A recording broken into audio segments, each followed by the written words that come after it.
Muito boa tarde, internautas! Estamos começando mais uma edição do Quindim em Debate. Eu sou Fábio Costa e eu te convido para debatermos assuntos que são de interesse público, não apenas, é claro, da arte e da cultura independente, que é o nosso foco, como de políticas culturais gerais, educação, saúde, economia solidária e criativa, empreendedorismo, ativismo e cidadania.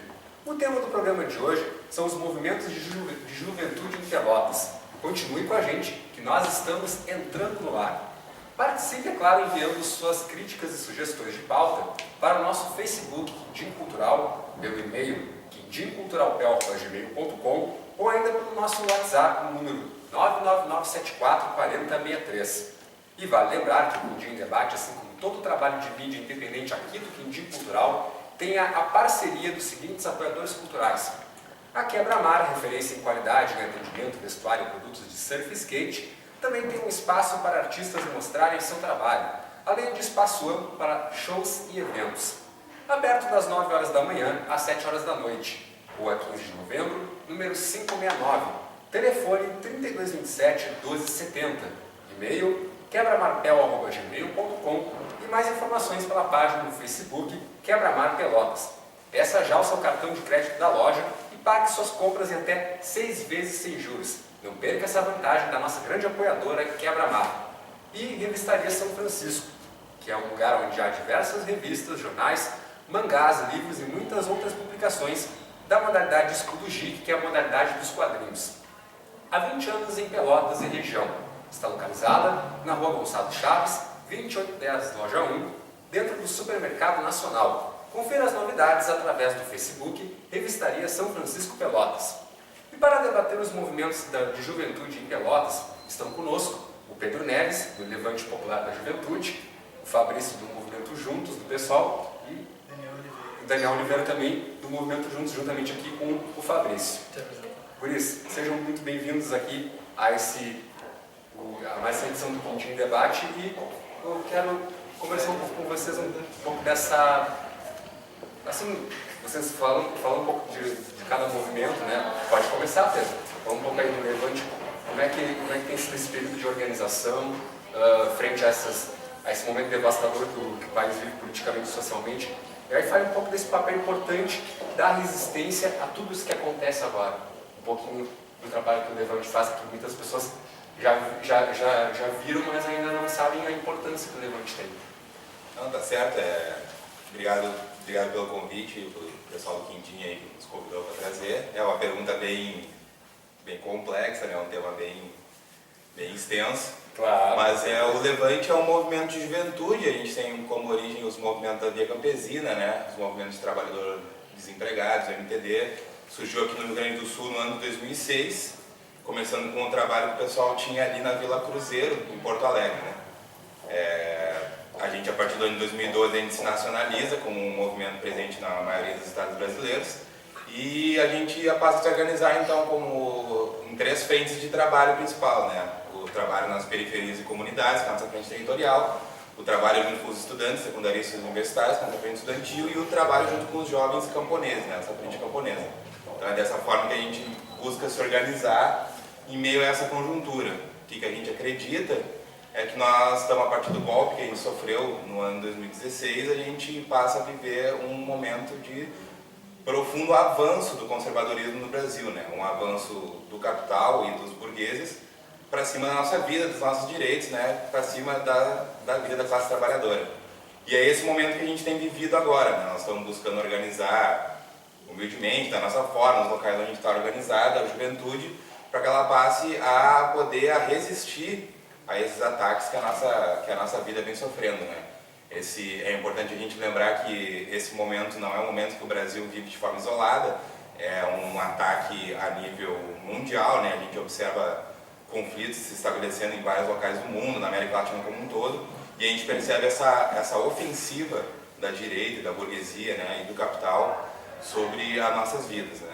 Eu acho que esse é mais ou menos o momento que a gente tem vivido, e a gente tem buscado se organizar, está cada vez mais presente na vida dos jovens, né, principalmente da juventude, da classe trabalhadora, para que ela possa estar se organizando nesse momento difícil. Com certeza. E como é que vocês avaliam esses últimos manifestos que têm ocorrido nesses últimos meses no início do ano, e esse intervalo que tem que o pessoal não estava na rua, no sentido de que as pessoas vissem vocês na rua ali se manifestando. Eu acho que isso é uma questão que isso é normal, né? Sim. A luta popular, ela tem ela tem fluxos e refluxos, ela tem momentos de ascenso e momentos de descenso, né? E isso acontece tanto ao longo das décadas, acontece ao longo de períodos históricos mais alargados, e ela acontece também em períodos históricos mais curtos, né? Dentro do mesmo ano a gente vê, às vezes, durante um período de 1 mês, 2 meses, a gente consegue estar indo para a rua todo o tempo, né? E depois de um certo tempo a classe tem uma certa dificuldade de se organizar, né? Isso tem a ver com a forma que nós viemos sendo atacados, né? O governo Temer conseguiu emplacar uma reforma trabalhista, né? Teve dificuldades na questão da reforma da Previdência, e a partir disso começou a se reorganizar. E o que a gente enxerga agora é um momento de reorganização da classe, né? Nós podemos não estar indo para a rua com manifestações, atos massivos, mas os movimentos de juventude, as organizações continuam nos seus locais, né? Continuam organizando a juventude. Sim. Que eu acho que é isso que é o mais importante, né? A manifestação de rua, a gente entende ela como um momento do ápice, né? Como o alto de um processo de organização, né? Aquele momento que tu precisa estar ali reunindo, né, junto com seus pares para demonstrar uma opinião, para se colocar frontalmente contra alguma pauta, né? Mas não é porque nós não estamos na rua que nós não continuamos organizados nesses espaços. É sempre bom esclarecer para o internauta, porque geralmente o internauta que não está muito atento, ele acaba vendo essa questão que geralmente acha que não estão se organizando por não estarem na rua, mas é bom sempre deixar claro que a organização e as movimentações ainda permanecem. É isso mesmo. É isso aí. Fabrício, tu representando aí o Movimento Juntos e o Daniel também, vindo diretamente de Porto Alegre, fala um pouquinho para nós do que o Juntos vem fazendo nessa organização das lutas e do que vocês têm discutido internamente, o que o público que nos acessa agora pode esperar do movimento de vocês, do Juntos, da própria organização aí. Claro, valeu. Primeiramente, obrigado, agradecer o Quindim, Fábio, pelo convite. Eu acho que esse espaço para a gente debater, para a gente conversar, né, eles são muito valiosos. A gente tem, às vezes, sente falta de espaço mesmo para a gente conversar entre as forças de juventude que estão se movimentando, né, que mobilizam e organizam a juventude. Sim. Mas só para apresentar, então, para quem está assistindo, né, o Movimento Juntos é um movimento que surge lá em 2011 a partir de uma célula do Juntos de São Paulo, de estudantes da Universidade de São Paulo, da USP, né, através do jornal, né, o Jornal dos Juntos, que até hoje a gente carrega ele, a gente espalha ele pelas diversas cidades, e a partir da confecção justamente desse jornal, né, lá interno, é que o Juntos cresceu lá naquela universidade, espalhou pela região de São Paulo, e depois veio a somar células em várias regiões do Brasil, Rio de Janeiro, Minas Gerais, Porto Alegre, né? E Pelotas. Aqui a gente tem desde o início uma força muito expressiva com pessoas organizadas, né? Então a gente surge muito das lutas das minorias que a gente fala, né? Então das pautas democráticas que a gente chama, então a luta da negritude, a luta LGBT, a luta feminista, né? A luta dos jovens trabalhadores, são nessas frentes que a gente atua, e aí em vários setores de organização, desde formação política até a ocupação de espaços de representação nos grêmios, né, através da juventude secundarista. O Daniel, companheiro de Porto Alegre, veio apresentando já, né, a gente se apresentou antes, está aqui na cidade fazendo um trabalho com nossos secundaristas, né, agora depois ele vai falar exatamente o que veio fazer. Mas então a gente carrega, né, nesses últimos 6 anos aí de história, muitas lutas, né? A gente então assistiu desde 2011, a gente debate que o ápice da crise econômica mundial, né? E enquanto o governo, então o governo Lula, né, do PT, dizia que o Brasil não ia sentir nas ruas, a gente sentia muito forte, né? Então, desemprego em massa, questões cada vez mais de arroxo, né, nos direitos, né? Então a gente via, e de fato na rua se abriu um espaço muito importante de luta, né? Então aí que a gente tem a ascensão, por exemplo, a Primavera Feminista, né, que Juntos teve um papel, a gente avalia no Brasil, junto com os outros movimentos, importante, né, na construção das lutas, que culminou, na verdade, com junho de 2013. Né?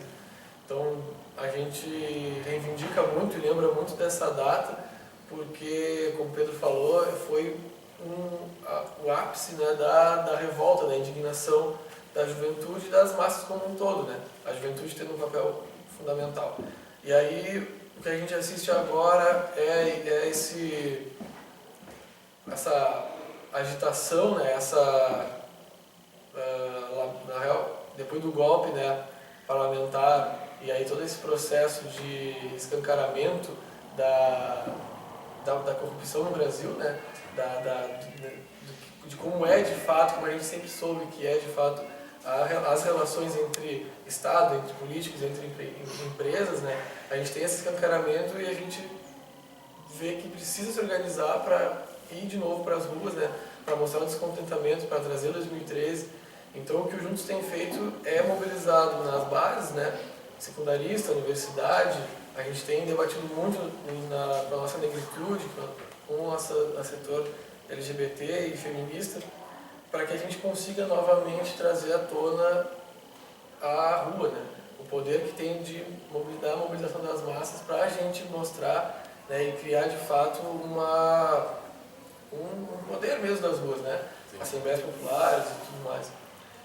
Então, esse é o que a gente está debatendo enquanto juntos, né? Sim, e vamos fazer uma ressalva importante de que a importância das mulheres nessa questão da luta. E a gente até tentou trazer algumas meninas para conversar e infelizmente não algum contratempo, né, Pedrão? Não deu, as gurias, cada uma tem a sua agenda e tal, né?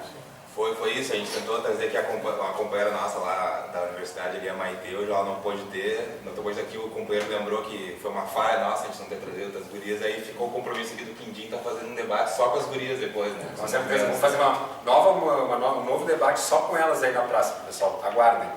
Gurias, vamos debater uma questão que é muito interessante, que a gente precisa também se provocar e também discutir essa questão dentro da questão dos movimentos, mas como é que vocês veem o papel dos meios de comunicação, desses hegemônicos, na consolidação do golpe e para se contrapor a isso as mídias independentes que surgiram na jornada de 2013 para cá, como Mídia Ninja, Jornalistas Livres, a nossa grande parceira Rádio Com e nós do Quindim Cultural. Como é que vocês veem essas mídias independentes que já têm um histórico, mas ao mesmo tempo algumas que nasceram nesses últimos anos que têm se perpetuado no contraponto aos grandes meios, ao que os grandes meios vêm fazendo, que é cada vez mais criminalizar o movimento, criminalizar a luta? Como é que vocês avaliam o papel dos meios, tanto hegemônicos e o contraponto dos meios alternativos?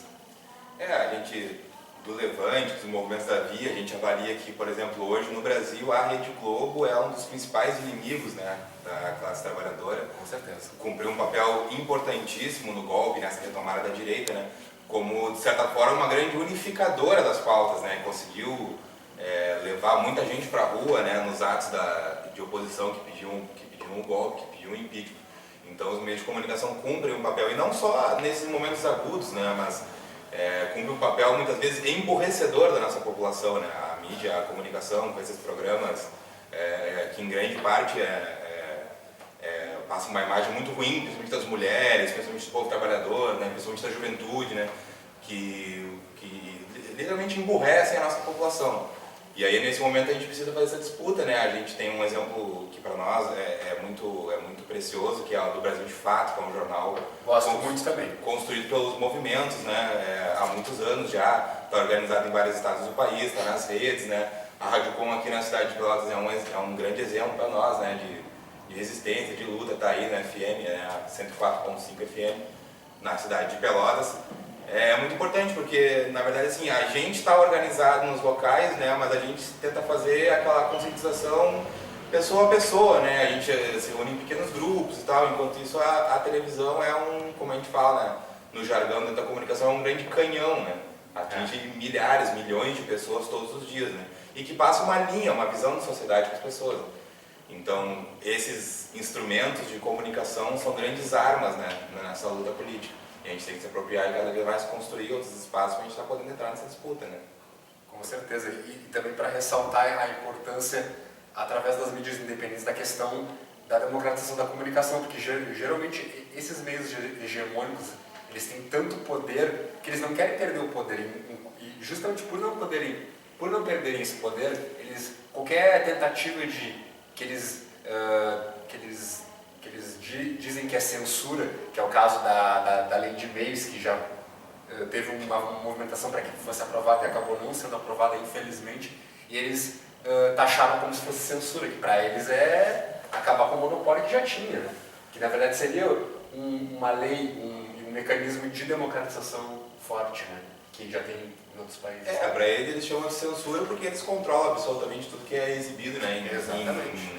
Tem uma estatística que diz que a Rede Globo alcança praticamente quase 100% do território nacional, né? Pois é. Então eles têm um poder de mandar as imagens, de passar as suas ideias, a sua visão de mundo para praticamente todo o território nacional, né? E é impossível ter uma sociedade um pouco mais ou menos justa, até mesmo dentro do capitalismo, com esse tipo de poder, né? Então qualquer coisa que vá tentar buscar freios a isso vai ser taxado como censura por ele. Com certeza. E aí, Guris, como é que vocês veem também esse cenário enquanto organização também? O Pedro falou tudo aí, não. Para complementar, eu acho que é isso. A internet, ela, nos últimos tempos, ela conseguiu dar um fôlego, né? Eu acredito, a mídia é um baita exemplo, assim, porque como ela fez a cobertura de 2013 para cá e como ela está viva ainda, né? Nossa principal inspiração, inclusive. Não, legal, cara. E isso aí de se aproveitar muito, tanto que o Juntos começou com o jornal, né? A gente carrega o jornal ainda até hoje.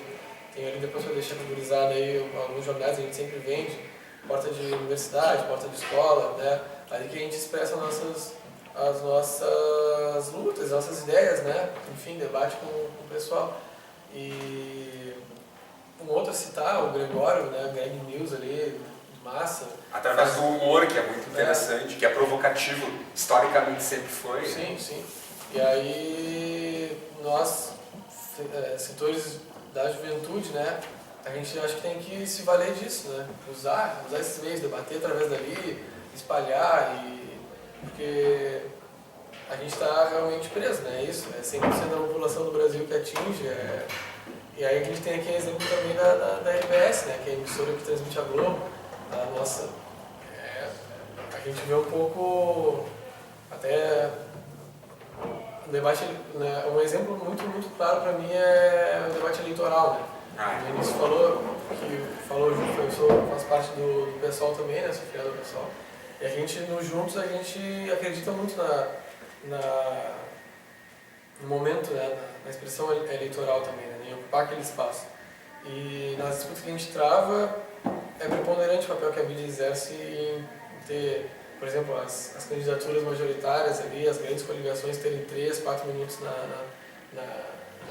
na grande mídia, né? Sim. E a gente ter, às vezes, 11 segundos, 20 segundos, ou não aparecer num debate, por exemplo. A gente tem que ressaltar, então, Guriza, só para aproveitar esse gancho, que na eleição municipal, ano passado, que o pessoal foi duramente afetado com essa questão de ter pouca visibilidade nos debates. Por exemplo, eu lembro da Erundina fazendo passeata na frente da Bandeirantes para poder ter um espaço dela enquanto candidata prefeita. Então, é que o Jurandir também, né? Esse é um exemplo claro, então, do que pode acontecer. Então, outros exemplos, não ter o debate realmente democrático, né? Então, que as pessoas vão ver nas suas casas ali 4 pessoas falando, 3 pessoas falando, expressando suas ideias, não demonstra todo isso.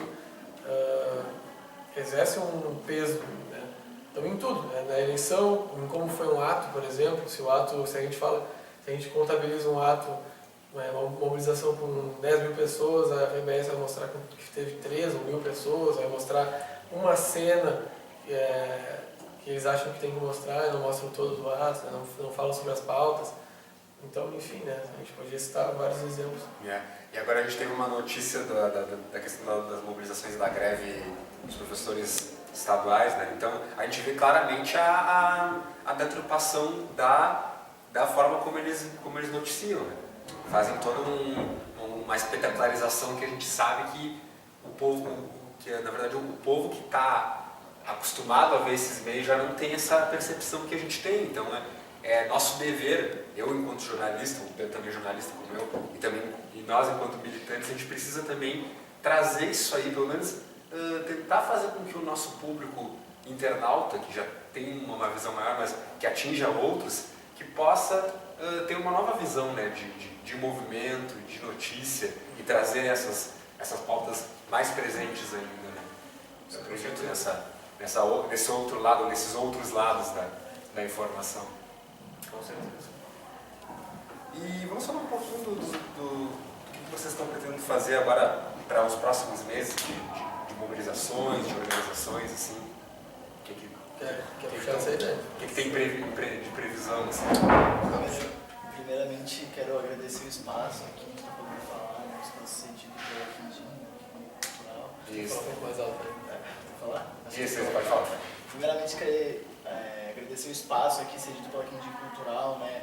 Primeira vez que eu estou em Pelotas, já é uma alegria imensa estar podendo estar nesse debate aqui. Então, nós do Coletivo Juntos, nós temos um desafio que para nós, nesse final de ano, é muito importante.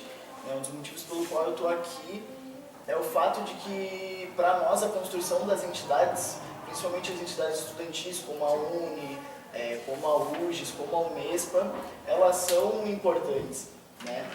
E no período em que a gente está, no período de ataque brutal à classe trabalhadora, mas que, enfim, sobrecarrega e muito a juventude, principalmente a juventude secundarista, que é preta, pobre, está localizada geralmente nas periferias, é importante a construção das entidades, como a UBS, por exemplo, né? E aí, enfim, já falar um pouco da minha tarefa aqui, que tá tirando representações dos delegados para o congresso da UBS, né? O congresso da União Brasileira de Estudantes Secundaristas, que é a entidade máxima de representação dos estudantes secundaristas, enfim, técnicos e pré-universitários, a nível nacional. Nós achamos que nesse momento, no período em que, enfim, a gente tem uma entidade que hoje por hoje é desconhecida no Brasil inteiro, né, uma entidade que há muito tempo está desconectada com a luta, com os anseios dos estudantes, justamente por estar sendo dirigida há muitos anos pela mesma força política, né, uma força política que faz de tudo, inclusive para travar as lutas, e aí a gente tem que relembrar o que foi o começo do ano aqui no Brasil, né, onde a gente teve no dia 8 de março uma greve histórica das mulheres, né? No dia 15 de março, um ato importante aqui, no dia 28 de abril nós tivemos uma greve geral, no dia 30 de junho nós teríamos outra greve geral grandiosa, que na nossa opinião poderia ser um verdadeiro nocaute ao governo Temer, poderia jogar o governo Temer na lona, mas as grandes centrais e também, não só, mas algumas entidades, inclusive a UNE e a UBS, travaram essa greve geral para tentar colocar na institucionalidade, né? Tirar o peso da luta para colocar na institucionalidade, para fazer grandes acordos nos gabinetes, enfim. Sim. Inclusive, eu não me recordo, eu acredito que foi no dia 24 de maio, que enquanto nós estávamos tomando bomba em Brasília, alguns setores da direção majoritária da entidade estavam reunindo com o Rodrigo Maia, por exemplo, né? Para fazer um grande acordo aí, enfim, tentar salvar alguns. Então é nesse sentido que a gente quer, para o CONUBS, apresentar a tese Atura ou Surta, que é uma tese que, enfim, nem está tão fechada ainda, porque nós queremos debater com o estudante, nós queremos saber qual é a realidade dos estudantes aqui, né? Inclusive eu tive em algumas escolas aqui e vi que a precarização do ensino, muito por parte do Sartori, que, enfim, prefere 1000 vezes continuar pagando uma dívida pública do que pagar integralmente em dia o salário dos professores. Parcelado ainda por cima. Parcelado. Que é pior. O que ela gera, né? E ela gera, enfim, ela gera uma enorme greve que tem que ser colocada aqui, tem que ser pautada, tem que ser parabenizada pelos professores, parabenizar o CEPERS pela greve que está fazendo, porque 55 dias, se eu não me engano, já passou a marca da última greve. 55 dias, final do ano, não é para qualquer professor, tendo risco de ser demitido, enfim. Não é qualquer greve, ou melhor, não é qualquer categoria que pode fazer essa greve. Então, nesse sentido, a gente está apresentando essa tese para o Congresso da União Brasileira de Estudantes, no sentido de renovar a entidade, no sentido de estar chegando em mais estudantes, conversando com os estudantes, está dialogando, na verdade, com os estudantes, para apresentar uma alternativa de entidade, uma alternativa de educação pública, na verdade, para que os estudantes, enfim, possam tá se organizando com a gente, enfim, tá reivindicando os seus direitos. A gente acha que isso é muito importante. A gente, nesse caos político que a gente vê, político, social, cultural e entre outras coisas, com muito ódio, com muita opressão, com muita intolerância de toda ordem, racismo, homofobia, machismo, outras coisas que a gente via, mas não era com tanta força como está agora. E como é que vocês avaliam que os movimentos de juventude podem ou deveriam ou devem contribuir nessa desconstrução de todos esses atos que a gente vê via rede social ou também fora do mundo virtual também? Então, acho que primeiro, os movimentos sociais, nitidamente, eles têm, na nossa opinião aqui juntos, nós sempre avançamos nos debates das liberdades democráticas, né? Por exemplo, a questão do racismo, a questão do machismo, da homofobia, da LGBTfobia como um todo, mas a gente acredita que, enfim, tem que ser pautado de forma igualitária a questão do machismo, né? No sentido de que, enfim, a gente trabalha muito com a questão de formações, as nossas meninas nos dão muitas formações, quando necessário, nos fazem balanços duríssimos sobre, enfim, qualquer atitude nossa, porque, enfim, para mim, eu, um jovem negro, uma palavra pode ser normal, mas para uma menina jovem, negra, lésbica, pode ser um ataque frontal e brutal, né? Porque, enfim, são outros tipos de opressões totalmente diferentes.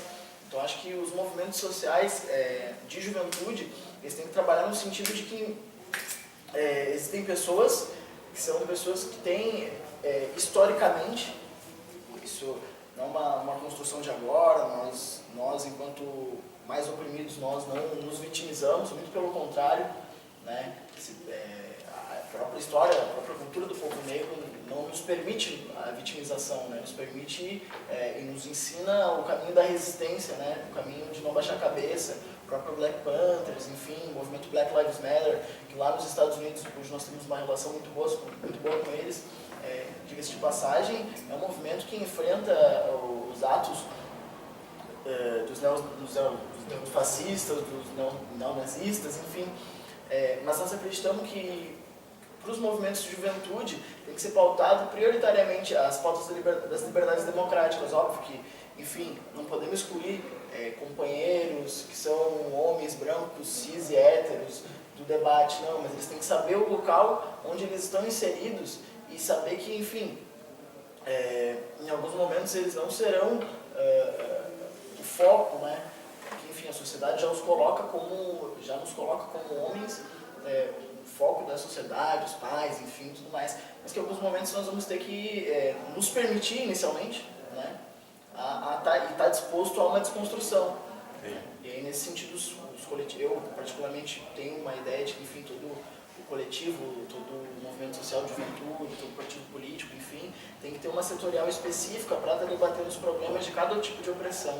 Até, enfim, por se conhecerem mais, por saberem qual... Setorizar primeiramente, depois fazer, digamos, um debate, uma conversa mais global, mais ampla. Isso, até porque a desconstrução ela não se dá numa conversa ou duas, né? Ela se dá no período de vida da pessoa. Pois é. É isso. E aí, Pedro? Eu achei muito legal trazer essa pauta, porque isso é um debate que tem que ser feito mais na esquerda, né? Que muitas vezes essas pautas, como a questão do feminismo, da luta contra o racismo, é uma pauta que ela é secundarizada, muitas vezes tido como uma pauta puramente democrática, né? E o debate que a gente tem no Levante é que, bom, assim, nós somos um movimento, nós somos contra o capitalismo, buscamos o socialismo, né? E que a pessoa, uma mulher, por exemplo, que lutando contra o machismo, ela está lutando diretamente contra uma das faces mais perversas do capitalismo, né? A gente tem uma formação nossa que a gente brinca que o capitalismo ele é como uma grande árvore e que tem alguma das suas raízes o patriarcado e o racismo, né? Então, um jovem, como está falando, um jovem negro que se organiza junto com seus pares e tenta debater a questão do racismo, ele está também lutando frontalmente contra o capitalismo. Está ajudando a destruir as bases dessa antiga sociedade e construindo os alicerces de uma sociedade nova, né? O que a gente busca, né? Novos seres humanos, uma nova sociedade. E que é isso que, na verdade, está falando dos próximos passos, é isso que, na verdade, nos dá um pouco de esperança, né? Porque a gente fica vendo esse mundo muito difícil, com ameaças cada vez mais, né? Coisas que a gente imaginava que já estavam superadas na história, ameaças voltando, né? E que o surgimento dessas duas que não são novas, né?